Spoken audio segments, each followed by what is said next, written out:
ఈ రోజు రాత్రి అయితే మా ఊర్లో చాలా బాగా వర్షం అయితే కురిసింది. ప్రతిసారి వచ్చేసి అయితే ఊర్లో పడి పొలాల్లో అయితే పడేది కాదు. ఈసారి వచ్చేసి అయితే ఊర్లో పడుతుంటే నాకైతే పొలంలో పడిందో లేదో అని చాలా టెన్షన్ అయితే ఉండేది. పొలంలో పొద్దున అయితే చూడగానే పొలాల్లో కూడా అయితే చాలా బాగా అయితే వర్షం అయితే కురిసింది.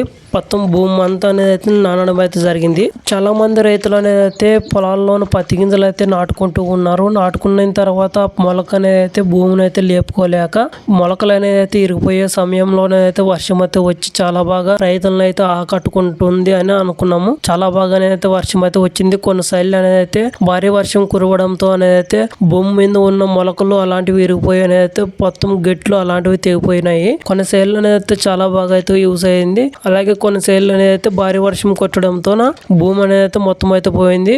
మనకు బోర్లు ఉన్న వాళ్ళు అనేది అయితే ఈ వర్షంతో నీళ్ళు అనేది అయితే చాలా బాగా ఎక్కుతాయి కాబట్టి ముందుకనేది అయితే రైతులు చాలా బాగా అయితే ఏంటివైనా కానీ మనం పొలంలో అయితే వేసుకోవడానికి చాలా యూజ్ అయితే అవుతుంది. ఈ వర్షం పడడంతో కొంతమంది రైతులకు అయితే బాగా అయితే ఉంది. కొంతమంది రైతులకు అయితే నష్టం అయితే పోయారు. మీకు ఎలా అనిపించిందో ఈ వర్షం మీద చిన్న కామెంట్ అయితే చేయండి.